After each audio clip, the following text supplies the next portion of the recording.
초력을 맞춰볼게요.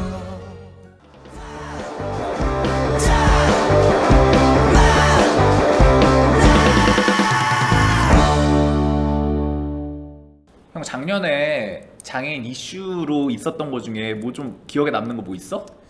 2020년 하면 아무래도 장애에 관련된 이슈 중에서 가장 큰 뉴스 하면은 이현학의 결혼이 아니었나. 아 난 그렇게 생각하는데. 오케이 인정 또 아 근데 사실 내가 시각장애인이니까 어. 시각장애 뉴스들이 내 귀에 많이 들려오더라고. 아 맞아 나도 좀 시각장애인 얘기들이 많이 있었던 것 같아.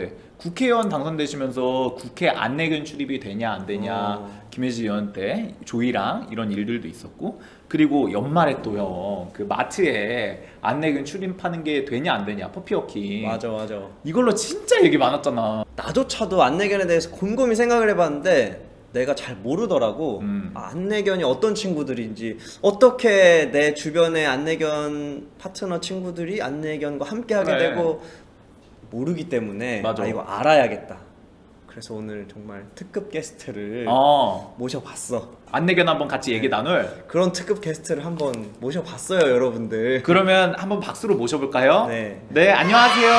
어서 오세요. 네, 저는 삼성화재 안내견 학교에서 시각장애인분들한테 안내견을 양성해서 분양하는 업무를 전체적으로 맡고 있는 유석종이라고 합니다. 네, 안녕하세요. 네, 반갑습니다. 오늘 어떻게 보면 안내견에 대해서 가장 잘 말씀을 해주실 수 있는 분이 오셔서 당사자로서 어떻게 또 이렇게 훈련까지 하고 계신 거네요. 그럼. 정확히 말하면 훈련이라기보다는 이제 시각장애인분들이나 또는 안내견을 이제 한 마리 양성하려면 많은 자원봉사자분들이 계시거든요.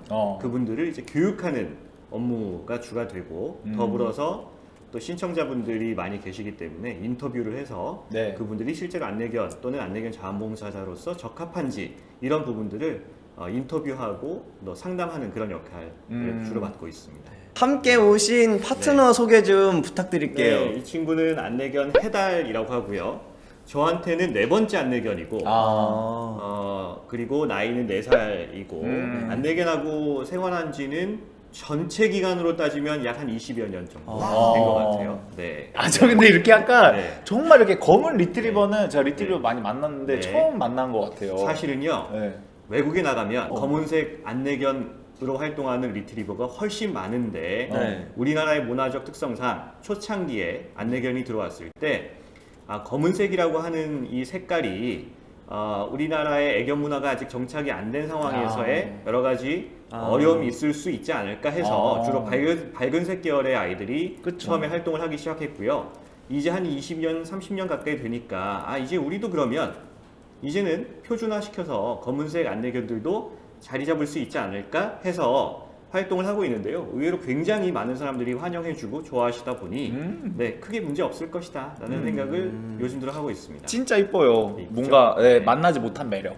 그렇습니다. 네. 저와 함께 있어서 더 그렇습니다. 자꾸 이러실 거예요. 네. 하나하나 계속 네. 또 여쭤봐야 될 것 같은데 네. 우리나라에서 약간 네. 안내견들의 현황이랄까요? 몇 마리나 있고 또 어떤 역할들로 활동을 하고 네, 네. 있는지 이런 것 좀 여쭤볼게요.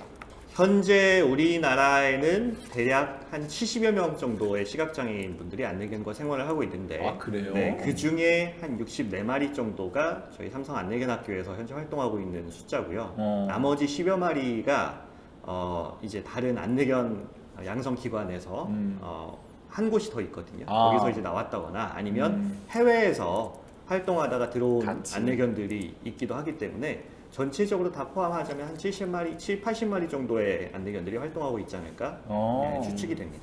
그 삼성 안내견 학교라는 말씀을 네. 해주셨는데 네. 삼성이라고 하면은 우리가 흔히 하는 휴대폰 만드는 회사로 많이 알고 있잖아요. 뭐 기타 다른 많은 일들을 네. 하는 회사. 네. 그런데 안내견 학교를 운영하고 계시다라고 했는데 네. 어떻게 삼성에서 안내견 학교를 시작하게 됐는지 그러니까 그것도 이제요, 궁금하네요. 기업이라고 하는 게 네. 제조만의 일은 아니에요. 예를 들면 테슬라만 해도 이런저런 일들 많이 하잖아요. 그렇죠. 구글, 애플 다 마찬가지예요. 특정 어떤 제품만 만드는 회사로서 사회에서 기능하지는 않아요. 그래서 삼성에서도 이 안내견이라고 하는 것을 사회공헌 사업으로 시작하게 된 계기가 88 올림픽대로 좀 돌아가야 돼요. 와우. 서울 88 올림픽을 혹시 기억하실는지 모르겠습니다만 이 방송을 보시는 아 분들 중에 저는 진짜 1도 몰라요. 현학이 일도 형은 좀 모르시죠? 기억이 많이 남을지 모르겠는데 네, 두 분 다 아마 아무것도 기억이 몰라서. 안 나실 수도 있어요. 전혀. 아 네네. 네. 근데 88 올림픽 때 가장 화두가 된 것 중에 하나가 뭐냐면 우리나라의 식견 문화가 이때 처음으로 전 세계적으로 아. 소개가 됩니다. 저 나라는 게를 먹는다는 거예요. 저렇게 미개하게 게를 먹는 나라와는 교역하기가 어렵다라고 네. 하는 굉장히 어떻게 보면 선진국 중심의 당시에 그런 생각이긴 하지만 억울할 수 있어요. 우리 입장에서 봤을 때는. 그러나 그냥 기업의 입장에서 봤었을 때는 이건 교육에 굉장히 문제가 되는 상황이 되어버립니다. 그러면 이럴 때 이 기업에서 할 수 있는 여러 가지 일 중에 하나가 뭐냐면 그러면 우리도 얼른 문화, 애견 문화에 대해서 새로 정착을 시켜서 세계 속에서 대한민국이라고 하는 이 나라가 우리도 애견 문화의 어떤 새로운 지평을 열 수 있는 준비가 되어 있고 그렇게 할 것이다 라고 하는 하나의 어떤 분위기를 조성할 필요가 있었다. 그래서 이때 삼성이 한 일이 뭐냐면 다양한 형태의 서비스도 예를 들면 그때는 안내견뿐만 아니라 여러 가지를 많이 했었어요. 네, 이런 걸 동시다발적으로 진행을 합니다. 근데 이제 그 중에서 지금까지 안내견이 활성화될 수 있었던 이유가 일단 세 가지 측면이 있어요. 하나는 네. 수혜자, 계속 시각장애인들이 원한다. 네. 이 서비스를. 그랬죠. 그리고 두 번째는 이게 단순히 시각장애인들을 위한 안내견의 측면에서만 볼 게 아니라 이걸 하다 보니까 대한민국의 반려견 문화라고 하는 것이 안내견 양성과 매우 밀접하고 맞닿아 있다. 그러니까 안내견 양성 문화를 선도하는 다른 선진국들을 보면 다 반려견 문화가 자형성되어 있어요. 그렇다고 하면 삼성에서 진행하고 있는 이 안내견이라고 하는 콘텐츠가 실제로 반려견 문화의 선도주자까지는 아니더라도 그와 유사한 형태의 가기에 굉장히 큰 효과를 발휘하고 있다. 라고 하는 측면이 두 번째가 있고 세 번째는 그로 인해서 기업의 어떤 홍보 효과도 굉장히 많이 높아지는 측면들이 있는 거죠. 이런 것들이 이렇게 다 연관이 돼서 안내견이 지금까지 기업에서 지속해오고 있다. 전 되게 이거를 여쭤봤을 때 대답으로 혼자 생각을 했던 거는 삼성이 글로벌 기업으로서의 어떤 책임감과 우리나라 어떤 대기업으로서의 어떤 사회공헌적 측면에서 이렇게 사업을 요 정도로 생각을 했는데 훨씬 솔직하게 말씀을 해주셔서 그것도 마찬가지인데 네. 사실은 모든 사회공헌 사업의 이유는 네. 기본적으로 기업의 이윤 창출과 더불어서 대상이 없이는 이루어질 수 없는 것들이에요.